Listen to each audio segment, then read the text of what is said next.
창세기 40장 9절에서 23절 말씀 우리 한 절씩 교독하겠습니다. 술 맡은 관원장이 그의 꿈을 요셉에게 말하여 이르되 내가 꿈에 보니 내 앞에 포도나무가 있는데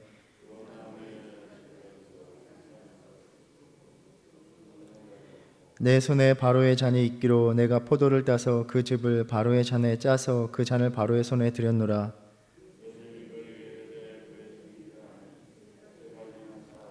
지금부터 사흘 안에 바로가 당신의 머리를 들고 당신의 전직을 회복시키리니 당신이 그 전에 술 맡은 자가 되었을 때에 하던 것 같이 바로의 잔을 그의 손에 드리게 되리이다.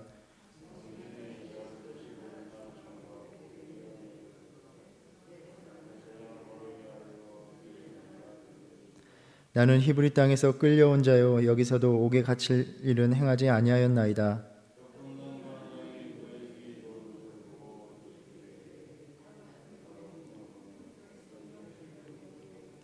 맨 윗광주리에 바로를 위하여 만든 각종 구운 음식이 있는데 새들이 내 머리에 광주리에서 그것을 먹더라.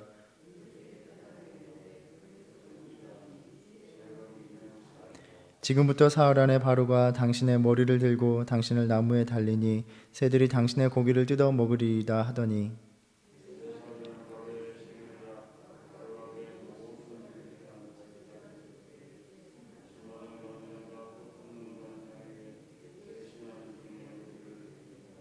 바로의 술 맡은 관원장은 전직을 회복하며 그가 잔을 바로의 손에 받들어 드렸고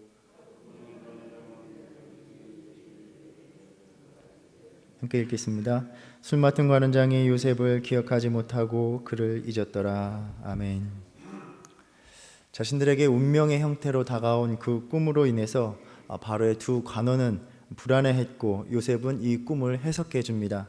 술 맡은 관원장은 포도나무의 세 가지에서 포도송이를 따서 그 즙을 짜서 바로에게 주었고 이것은 사흘 안에 그 지위가 회복되어서 바로 앞에 자기가 이전에 하던 대로 복직을 되어서 그 직을 맡아 수행할 것이라는 의미였습니다.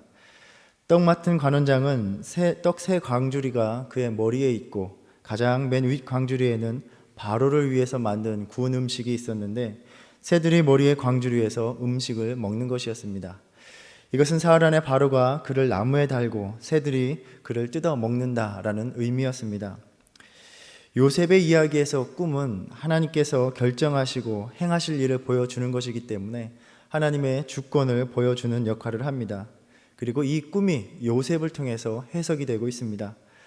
보디발의 집에서 온 집의 일을 맡아서 관리하였고 또 옥에서는 제반 사무를 맡아서 담당한 것 같이 이제 하나님의 꿈에 대한 해석이 요셉의 손에 맡겨지고 관리되는 것 같습니다. 요셉은 지위가 회복될 그 술 맡은 관원에게 간곡히 부탁을 합니다. 당신이 잘 되면 나를 생각하고 내게 은혜를 베풀어서 내 사정을 바로에게 아뢰어 달라라는 것입니다. 여기에서 생각하다라는 말이 히브리어로 기억하다라는 말 자카르입니다. 이 요셉의 요청에서 기억되는 것과 은혜, 헤세드를 베푸는 일이 연결이 되고 있습니다. 다시 말해서 은혜 베푸는 일이 기억되는 데서 시작된다라는 것입니다. 우리가 성경을 보면 하나님의 은혜 역시 하나님께서 기억하시는 것에서 시작되는 것을 우리가 볼 수 있습니다. 창세기 8장 1절에서 하나님이 노아와 그와 함께 방주에 있는 모든 들짐승과 가축을 기억하사 하나님이 바람을 땅 위에 불게 하심에 물이 줄어들었다라고 말씀합니다. 하나님께서 노아를 생각하셔서 도우시려고 노아를 향하고 계셨고 개입하신 것입니다. 우리가 노아의 이야기를 나눌 때에 그 방주 안에서의 삶이 그 많은 생명들을 돌보느라 얼마나 고달팠을까를 나누었습니다. 홍수가 난 후에 그저 배를 띄워서 그들의 생명을 건진 것으로 하나님의 은혜가 멈춘 것이 아니었습니다. 계속해서 그들을 기억해 주셨고 그들을 돌봐주시기 위해서 하나님께서 개입하셨습니다. 또 창세기 9장 1절 말씀해 보면 하나님께서 무지개 언약을 주시면서 내가 나와 너희와 및 육체를 가진 모든 생물 사이에 내 언약을 기억하리니 다시는 물이 모든 육체를 멸하는 홍수가 되지 아니할지라 라고 말씀하십니다. 무지개 자체는 아무런 능력이 없습니다. 그저 그것은 나타내 주는 표식에 불과합니다. 또 무지개를 보면서 우리가 하나님의 언약을 기억하는 것 그 자체로는 또 아무것도 아닙니다. 우리는 그저 무지개를 바라볼 수 있을 뿐 아무것도 할 수 있는 없는 연약한 존재입니다. 오직 그 무지개를 보고 하나님께서 자신이 세워주신 언약을 기억해 주셔야만 이 창조의 세계가 보존되는 것입니다. 즉 우리 인간과 창조 세계의 모든 생명이 하나님의 기억에 의존하여 살아간다는 것입니다. 요셉은 술 맡은 관원이 자신을 기억해 주기를 바랬지만 우리가 읽었던 23절 말씀처럼 그는 요셉을 기억하지 못하고 그를 잊었더라라고 말합니다. 여기에서 보면 요셉은 사람의 기억이 아니라 하나님의 기억에 의존해야 했음을 보여주고 있습니다. 사람의 기억이 아니라 하나님의 기억에서 은혜가 비롯된다는 것입니다. 하나님께서 기억해 주시는 은혜를 다시 한번 살펴보면 창세기 19장 29절에서 하나님이 그 지역의 성을 멸하실 때 곧 롯이 거주하는 성을 엎으실 때에 하나님이 아브라함을 생각하사 롯을 그 엎으시는 중에서 내보내셨더라라고 말씀합니다. 하나님께서 아브라함의 간구를 기억해 주신 것입니다. 그래서 아브라함 때문에 롯을 건져 주신 것입니다. 그리고 이후에 출애굽기에서 2장 24절 말씀을 보면 이스라엘 백성이 애굽에서 고된 종살이를 하며 살아가고 부르짖을 때에 하나님이 그들의 고통 소리를 들으시고 하나님이 아브라함과 이삭과 야곱에게 세운 그의 언약을 기억하사라고 말씀합니다. 또 6장 5절에서 하나님께서 모세를 보내시면서 말씀하셨습니다. 이제 애굽 사람이 종으로 삼은 이스라엘 자손의 신음소리를 내가 듣고 나의 언약을 기억하노라. 하나님께서 자신의 언약을 기억하시고 신실하게 행하심으로 말미암아 이스라엘 백성은 큰 구원의 은혜를 입을 수 있었습니다.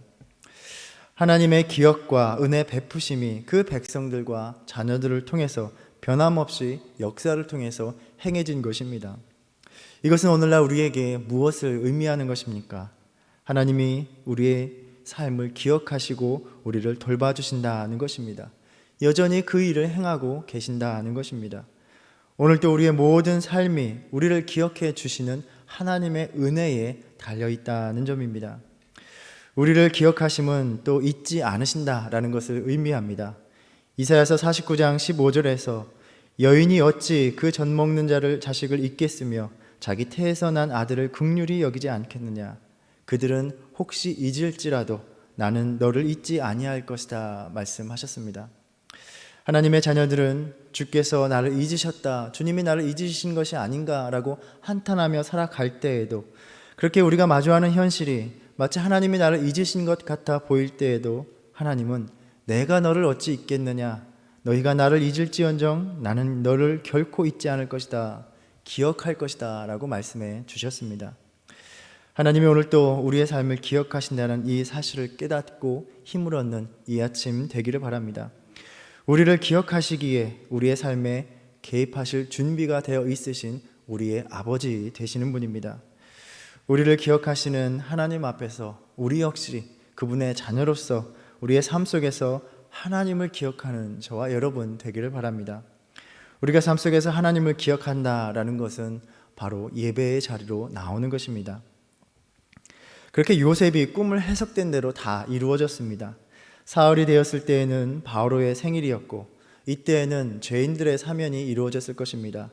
신하들을 위해서 잔치를 베풀 때에 술 맡은 관원장은 회복되어서 전과 같이 바로 앞에 잔을 들었고 떡 굽는 관원장은 매달리게 됩니다.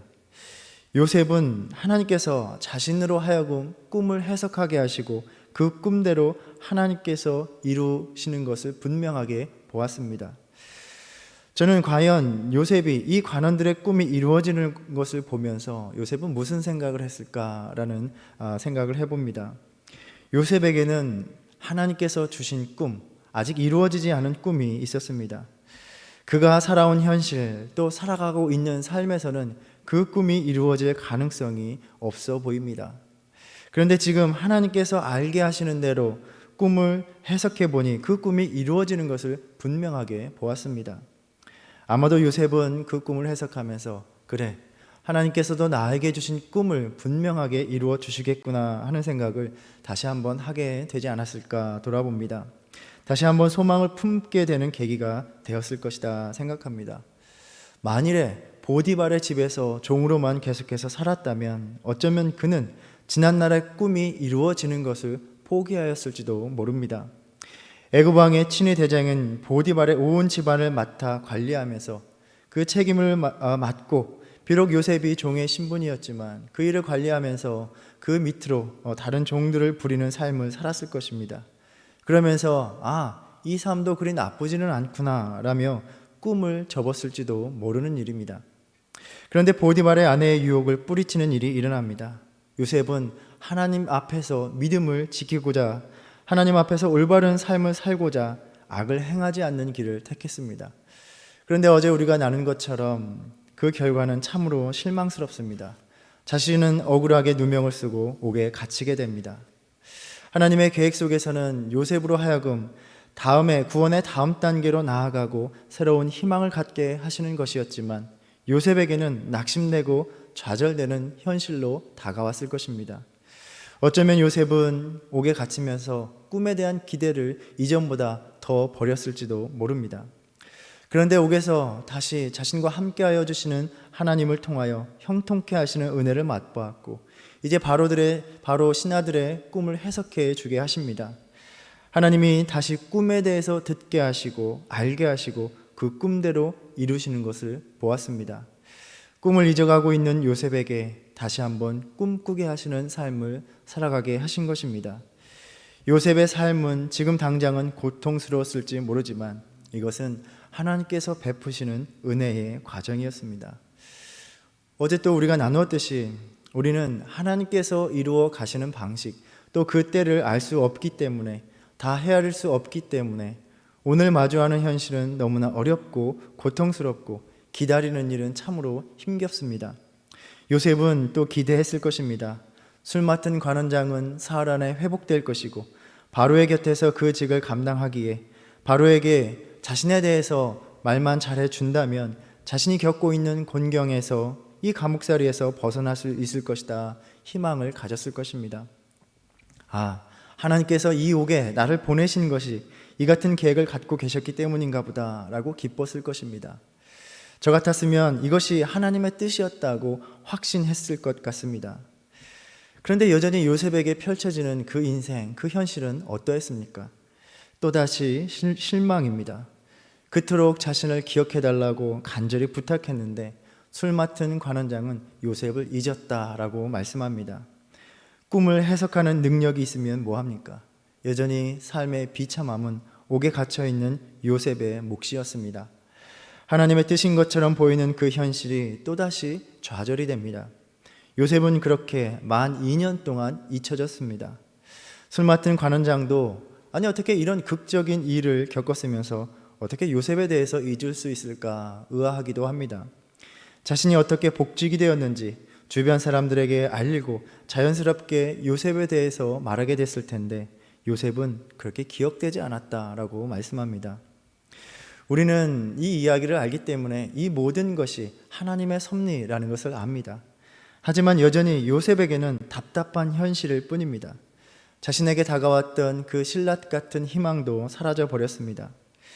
지켜보는 입장에서 요셉의 이야기를 읽어보면 모든 것이 잘 풀려가는 것만 같습니다.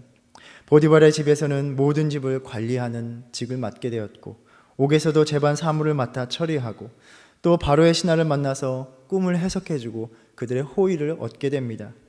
그런데 실상 요셉의 입장에서 본다면 이 모든 일들은 요셉에게는 꿈이 좌절되는 현실일 뿐이었습니다. 형들로 인하여 종으로 팔려왔고 주인 아내에게 억울한 누명을 써서 옥에 갇히게 되고 꿈을 해석해 주었는데 전혀 자신을 기억해 주지 않는 것입니다. 인간적으로 보면 요셉은 도대체 이게 뭐가 하나님의 섭리냐고 역정을 내었을 법도 합니다. 믿음의 삶을 살아가면서 하나님의 섭리를 믿고 기다리고 인내한다는 것이 가장 어려운 일이 아닐까 싶습니다. 요셉을 통하여 우리가 하나님의 때를 기다린다는 것이 무엇인가를 다시 한번 돌아보게 하십니다. 여기에서 우리 인간의 안목과 하나님의 안목에 가늠할 수 없는 차이를 보게 됩니다.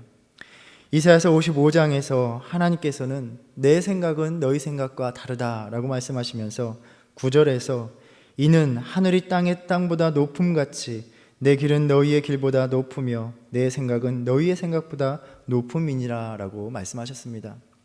우리는 지금 당장에 닥친 현실만 생각을 합니다. 현실을 보면 도대체 구원이 어디 있는가, 하나님의 섭리가 어디 있는가 회의가 드는 것입니다. 그러나 하나님에게 있어서는 이 모든 것이 구원의 한 단계 한 단계 나아가는 과정이었다는 것입니다. 우리의 인간의 생각과는 그 깊이와 높이가 다른 하나님의 생각은 무엇이었습니까? 예레미야 29장 11절에서 하나님은 말씀하십니다. 너희를 향한 나의 생각을 내가 아나니 평안이요 재앙이 아니니라. 너희에게 미래와 희망을 주는 것이니라 라고 말씀하셨습니다. 우리가 보지 못하는 미래까지 생각하시며 큰 구원을 이루어 가는 것이 바로 하나님의 생각이십니다. 요셉에게는 무엇이 가장 중요했습니까? 술 맡은 관원에게 간청하기를 내 사정을 바로에게 아뢰어 이 집에서 나를 건져주소서라고 부탁했습니다. 이 감옥살이에서 벗어나는 것이 요셉에게는 큰 관심사였습니다. 그런데 저는 만일 요셉의 요청대로 술 맡은 관원이 복직되자마자 요셉에 대한 이야기를 했다면 과연 이후에 요셉에게 펼쳐지는 삶은 어떠했을까를 생각해 봅니다. 요셉은 감옥에서 벗어날 수 있었을지도 모릅니다. 그런데 요셉은 어떠한 삶을 살아가야 했을까요? 보디발의 아내와의 일로 인해서 보디발의 집에는 머무르기가 어려웠을 것입니다. 아마도 또 다른 고관의 종으로 살아갔을지도 모릅니다. 그렇게 애굽에 머물러 있다 하여도 지금은 하나님께서 바로에게 꿈을 보이신 때가 아니기 때문에 꿈을 해석하기 위해서 바로 앞에 설 일이 없었습니다. 오히려 요셉은 그렇게 모든 사람들에게서 잊혀져 갔을 것입니다. 그저 애굽에서 종살이로 그 생을 마감했을지도 모릅니다. 또는 극적으로 종의 신분에서 풀려나서 아버지의 집으로 돌아가도록 허락받았을지도 모릅니다. 아마 이것이 바로 요셉이 가장 바라는 일이었을 것입니다. 그러나 만약 가나안 땅으로 돌아갔다면 애굽의 총리가 될 일도 없었을 것이고 오히려 기근이 닥쳐올 때에 야곱의 모든 가족은 굶주림에 죽어갔을 수 있습니다. 요셉을 통하여 온 가족이 생명을 보존받는 일은 없었을 것입니다. 요셉이 지금 당장 가장 바라는 것이 이루어지는 일이 요셉 자신은 물론 모든 가족의 생명을 오히려 위험하게 만들어 버리는 일이 되는 것입니다. 참 인생의 아이러니입니다.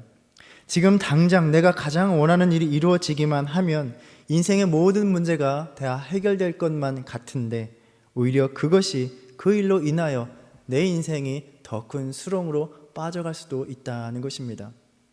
요셉은 그렇게 술 맡은 관원의 기억이 아닌 하나님이 그의 삶을 기억하시는 은혜 속에서 하나님께서 계획하신 구원의 때를 기다려야 했던 것입니다.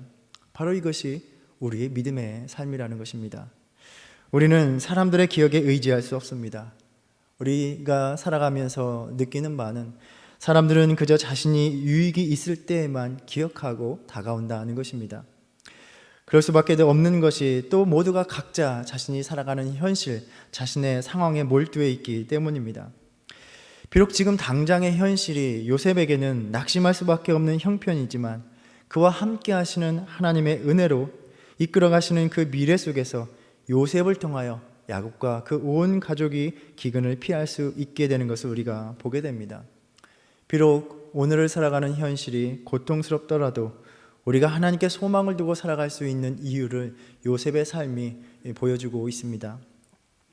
예레미야 선지자를 통해서 주신 말씀처럼 우리에게 미래와 희망을 주시기 위한 생각을 품고 계신 하나님이 바로 그 시간들을 견디는 우리와 함께 해 주시겠다 약속해 주셨습니다. 사람들에게는 관심받지 못하고 기억되지 못하는 삶이라 할지라도 하나님은 자녀된 우리를 기억하시고 잊지 않으시고 이 아침도 우리의 모든 부르짖음을 듣고 계시다라고 말씀하십니다. 이 아침 우리가 그 하나님 앞에 우리 각자의 사정을 모두 다 아뢰고 함께 하시는 은혜 안에서 우리를 위하여 또 우리 모두를 위하여 더 큰 구원을 계획하시고 그 길로 인도하시는 하나님의 섭리를 믿으며 살아가는 오늘의 삶 되기를 간절히 바랍니다. 기도하겠습니다. 하나님, 실망스럽게 다가오는 그 모든 현실에서 요셉의 삶을 기억하시고 붙드시고 이끌어 가시는 하나님의 섭리를 보여주셨습니다. 오늘의 삶 속에서 하나님의 섭리를 다 알 수 없기에 낙심하고 불안한 삶을 살아가는 우리의 믿음을 붙들어 주시기를 간구합니다. 오늘 또 우리의 삶에 간섭하여 주시고 일으켜 세우사 주님의 계획하신 구원의 여정을 인내하며 걸어가는 신앙의 삶 되게 하여 주시옵소서. 하나님이 모든 형편과 사정을 보시며 우리의 삶을 기억하시기에 주님께서 반드시 이루실 그 꿈에 다다르기까지 소망을 놓지 않으며 믿음을 떠나지 않는 오늘 하루의 삶으로 인도하여 주시옵소서. 예수님의 이름으로 기도드립니다. 아멘. 하늘에 계신 우리 아버지여, 이름이 거룩히 여김을 받으시오며 나라의 임하옵시며 뜻이 하늘에서 이룬 것 같이 땅에서도 이루어지이다. 오늘날 우리에게 일용할 양식을 주옵시고 우리가 우리에게 죄 지은 자를 사하여 준 것 같이 우리의 죄를 사하여 주옵시고 우리를 시험에 들게 하지 마옵시고 다만 악에서 구하옵소서. 나라와 권세와 영광이 아버지께 영원히 있사옵나이다. 아멘.